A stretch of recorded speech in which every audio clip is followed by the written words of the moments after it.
just can't open that image up. Yeah, you can't open the image, just zoom it. So you got 80, 880, I-29 north. That's correct. Yeah, I know that route. Right on.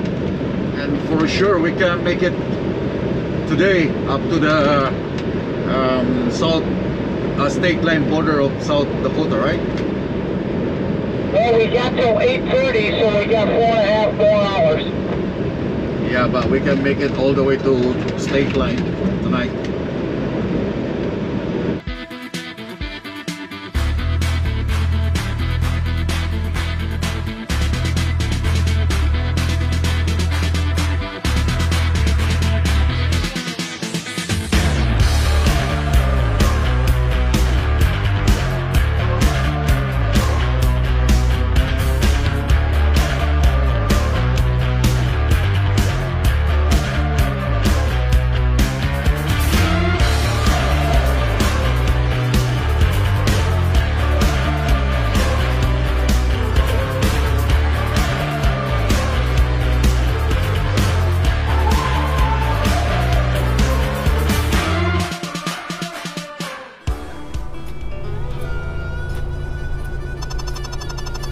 Just on time guys, 6:56 ng umaga and alas 7 yung bukas nila. Naka-prepare na ang crane.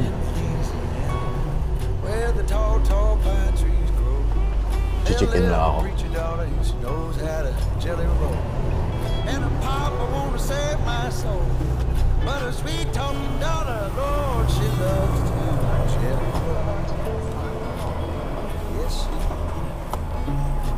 Okay guys, 4 na swimming pool yung aking bibit-bitin ngayon. Yun, naka-prepare na. So ngayon, 4 na swimming pool. Isang 16 wide, tatlong 14 wide. Ipapatong na lang yung 14 wide doon sa loob ng 16 wide. Maya-maya pa daw ako kakargahan. Lalagay lang ako ng mga signs ko. Tataka ako dito. Tataka ako dito sa aking cubby hole pag summer hindi naglalak.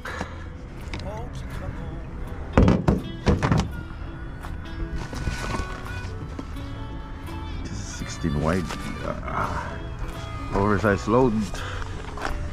Para mamaya securement na lang, then permit.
Ito yung kinuha ko kahapon sa PA.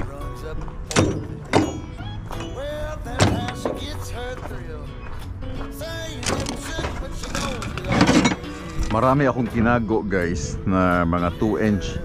Itong mga kinuha ko, ito mga tinapon na to dun sa box ng Q-Line. Mahilig akong mag savings, mahilig akong magtago just in case. Meron akong 8 bago, but meron pa akong extra na mga 2-inch. Marami to. Marami tong kinuha ko. Ito yung mahal. Ito yung $62, pero yeah, meron ako nito. lang siya ng anti-rust ba, para madali siyang gamitin mamaya yung mga kalawang.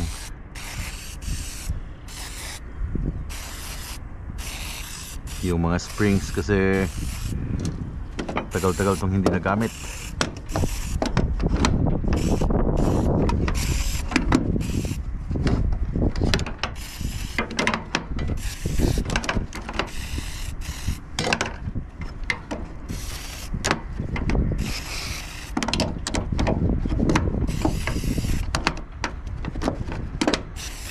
Kailangan prepare ka sa anumang klaseng load na ibibigay sa iyo ng company. Ito naman ay extended mirror kasi 16 wide siya. Kailangan may extended mirror.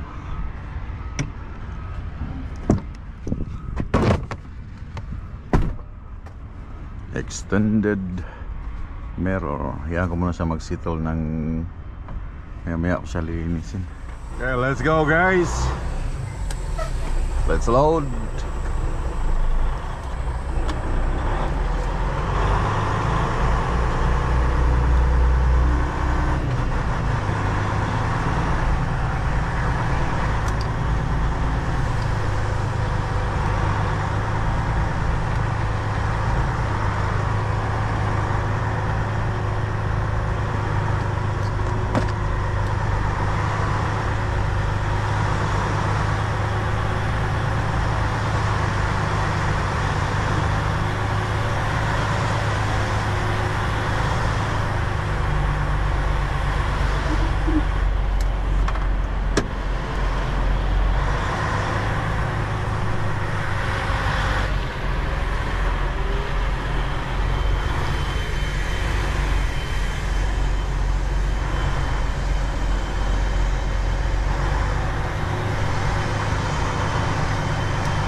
Mark.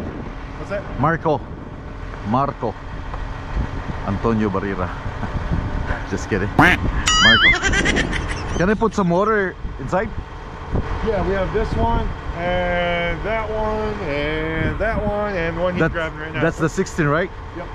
Can I put water inside so the drivers can get the shower? I mean, it's a big sure one. can make it happen.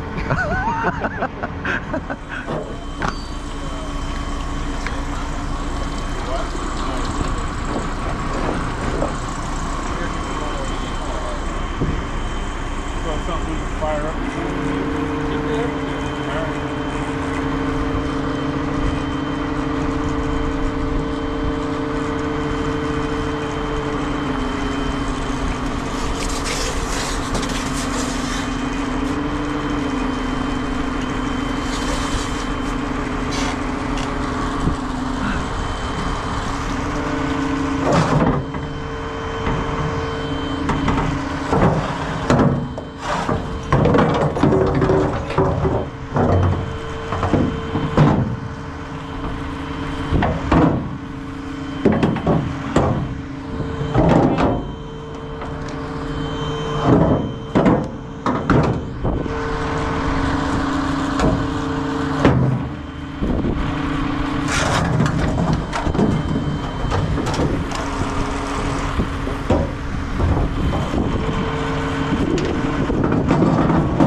Yeah.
Kaya nakaganyan to para pag mag-adjust ka, taas mo lang, then ilalak mo siya.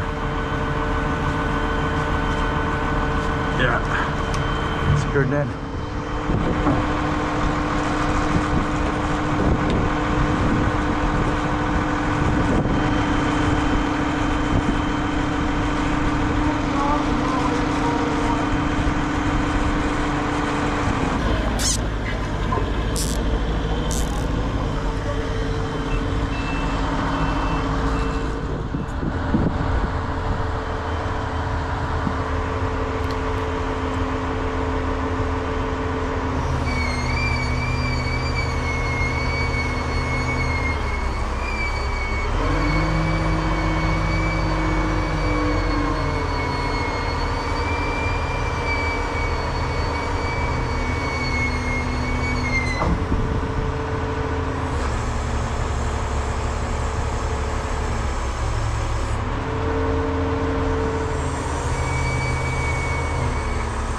Maraming makakaligo nito dahil malalaking swimming pool eh.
welcome back again. Tapos na yung load. Simple and easy. Straps lang ginagamit, 2-inch. So isang 16 wide. Yeah, ito yung 16 wide. And then tatlong 14 wide. Pero ang permit nito, of course, ito lang 16 wide, no? Kasi ito lang yung pinaka lumabas niya sa gilid and then doon. So bahala na sila mag-install doon. Hindi na ako kasama mag-install doon. Tapos isang pallet. So madali lang siya na-secure. Ito matibay ito. Nandito talaga yung securement. Okay, gumamit lang kami ng shackle na maliit. And then yun, kasi itong malaki, hindi siya magkakasya dito, guys. Then flags. Okay na yung mga flags. And ang permit, I think yung permit ay on the way. So yan ang itsura ng load. Then itong load na ito, meron siyang pilot na escort. Kailangan ng pilot escort. Pero nakabook na ako ng pilot. Hintayin ko na lang na dumating siya dito. Madali lang. Okay. They're from blah blah blah. I don't care about that. So meron siyang extended mirror dahil 16 wide. Ang height niya ay legal.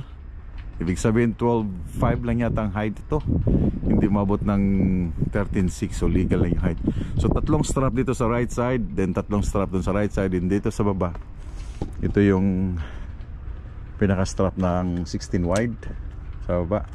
Tapos tatlo. Yung dalawa na nasa gitna at saka sa bottom, hindi na siya nilagyan dahil pinatungan siya nung pinaka top. Car set up right now. What CB channel? Do you have one? What do you prefer? Do you have VHF or what? I do not have VHF. So what do you prefer? Which one you're using? 1.9. 1.9? It's they can hear us. What? 15? 15. Okay. Ang tagal ng permit ng EUA. Nandito na yung aking pilot kanina pa. Almost 2 hours na kami naghihintay nito ngayon para ma-release yung permit. Let's go.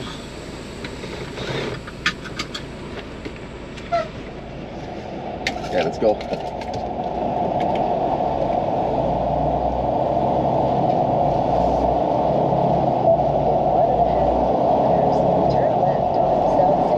Tagal ng permit. What's our route? 61 south to 80 to 380 up to 20? No, we're gonna hit the 30 going to Cedar Rapids, and then we're gonna hit the 380, then all the way to US 20. Yeah, 13, that's a better route. Shorter anyway. The 30, right? Yep. Yes, sir. Did you say 30? Yeah, 30. Yeah, that's straight across. We're on it. Yes, sir. Just over there to the left. Woo! Annual yung ginamit namin na permit. Then, yeah, binigyan na lang ako ng kung saan ako dadaan. Dahil ang tagal ng permit. Takes time, 2 hours.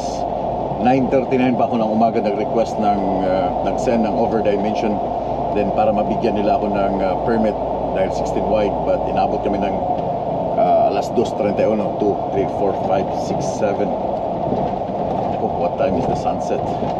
Dapat kanina pa kami nakaalis eh. But anyway, Megan, thank you so much. The best talaga si Megan. Kasi kung hinintay ko pa yung dalawang babae doon sa tagal.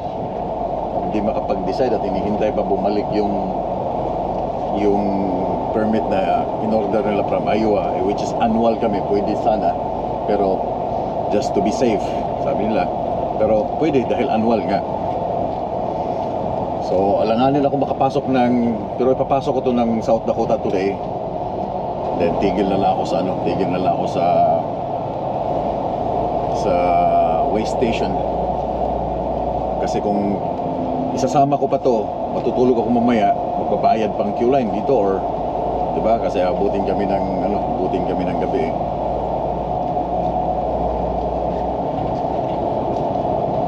So ang ruta namin ay 30, then 380. Dapat dito, men.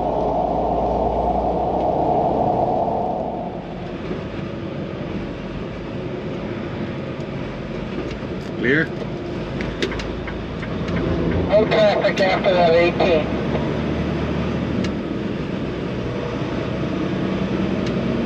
Yeah, Skinny Bridge clear.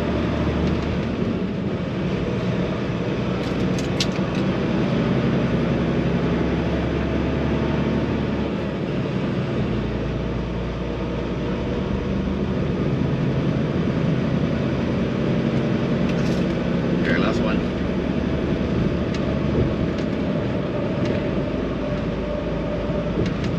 Clear. Copy that.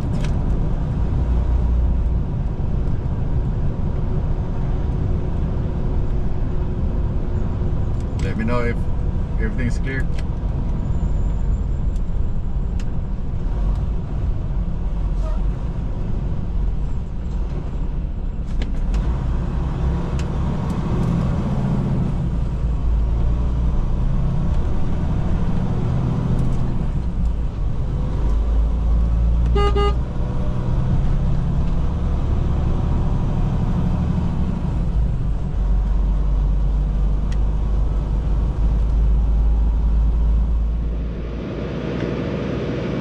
Skinny Bridge, maliit. One more skinny bridge, just like the other two.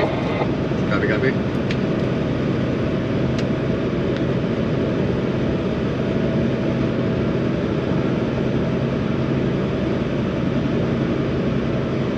Maganda yung reception ko ngayon sa radio. Hindi na siya putol-putol. Total 6 back and a 4. Copy, sige.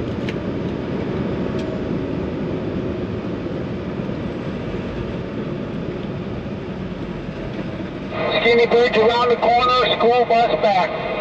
Copy that.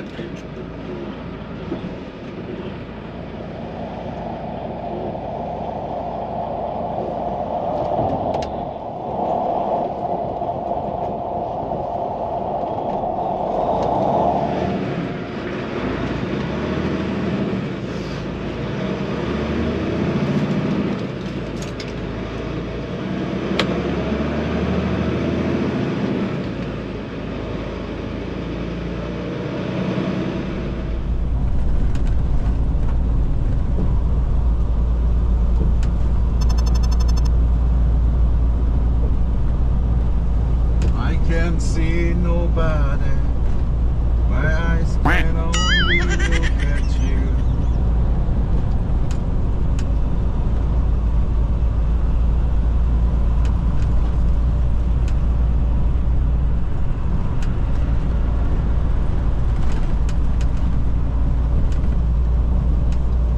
Balik kami sa Cedar Rapids dahil yung permit na in-apply nila dito sa Iowa ngayon ko lang na-receive. Now, yung aking expectation, kasi madalas dumadaan yung mga oversize, US 20 all the way sa Sioux City, no? Cedar Rapids, then all the way hanggang US 20. But nung chinek ko yung email ko, nag-update, ngayon lang pumasok, pinapadaan kami sa Des Moines, Iowa. Des Moines. So 30 minutes from, nag-U-turn na kami, 30 minutes 52 kilometers hanggang sa exit ng I-80 I-880 all the way hanggang Omaha, then Sioux City border. I just can't open that image up. Yeah, you can't open the image, just zoom it. But it says there on the note, it says I-80, I-880 and all the way to Omaha. So you're going out into Omaha on I-80?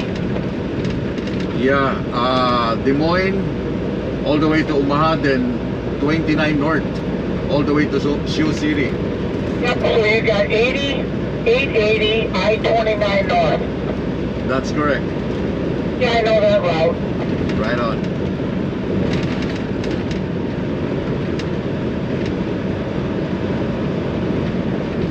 And for sure we can make it today up to the south state line border of South Dakota, right? Well, we got till 8:30, so we got 4.5 more hours. Yeah, but we can make it all the way to state line tonight.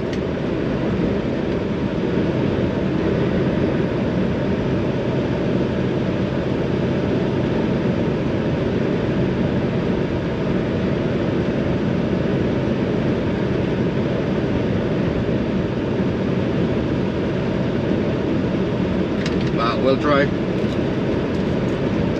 Yes, sir. So, yun nga. Babalik kami balik ng Cedar Rapids. South kami ng Des Moines, Iowa City, and then west kami ng Des Moines, and diretso na Omaha.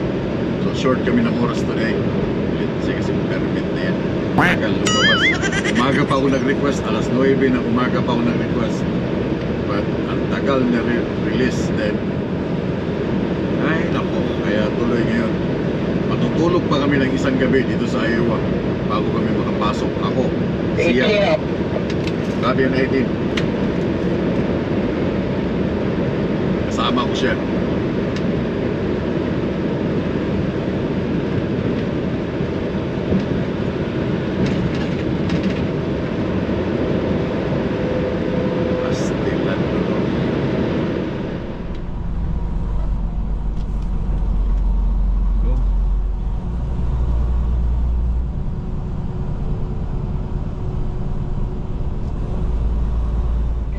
Creeping up on your right.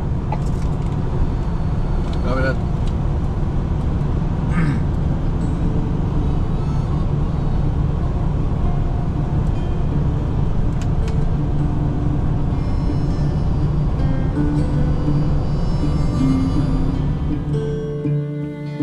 I'm a rolling stone, bound to roam.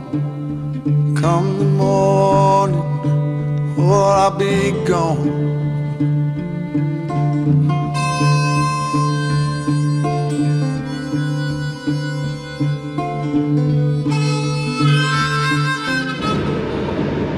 Nandito na kami sa I-80 papuntang Omaha, pero hindi kami aabot sa South Dakota dahil ang oras ay alas 7:20 na ng gabi. Maliwanag pa, summer. Ito yung kagandahan pag winter time, pag summer time, dahil mas mahaba yung araw pero ubos na yung oras mo. Okay? Mahaba yung araw, ubos yung oras mo. Ito yung kagandahan sa oversized bike summer. Pero pag winter time, 8 hours lang, 8 hours sometimes, 9 hours lang yung araw, pero marami ka pang oras. 9 hours lang talagang itatakbo sa winter pag oversize, kasi diba sunrise to sunset.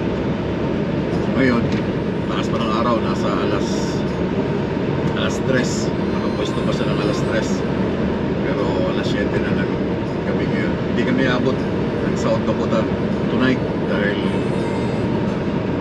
meron pang 45 minutes papuntang Pagliko doon sa I-29, and then another 1 hour papuntang South Dakota state line border.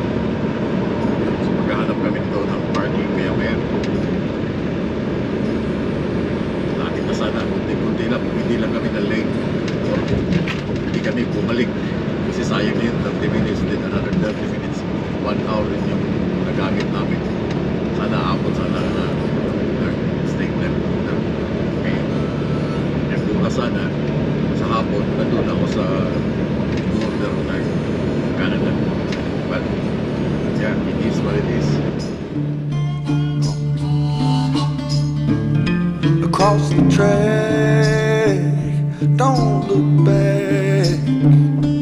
All the jack won't roll on. City lights will blind your eyes.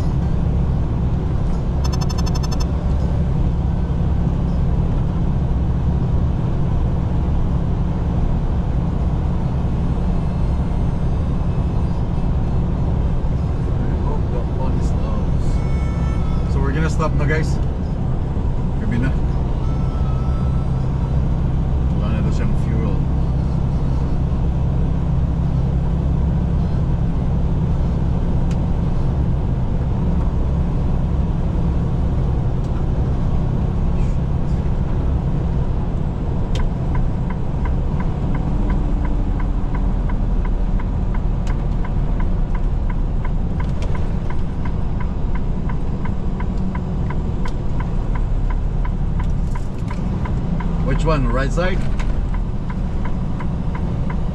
Yeah, the one on the right, bigger. Keep left Copy. towards Deloach exhibit.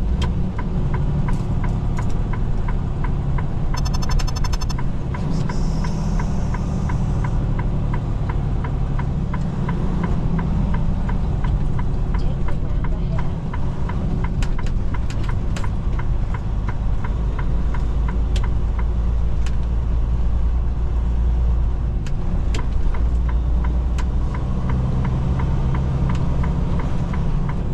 When possible, make a U-turn, then exit right.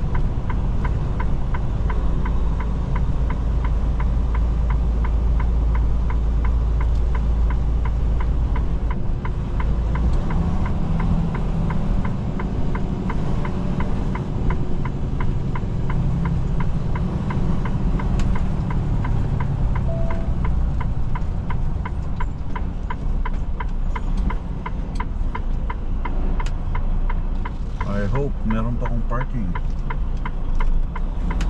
Take the exit on the right to I-29 North toward Sioux City.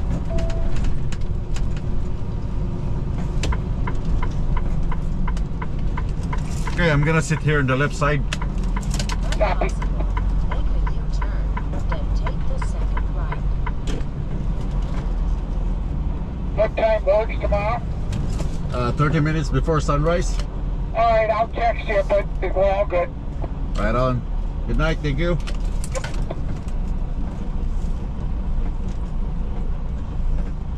Alright guys. Tapos din ang isang gabi.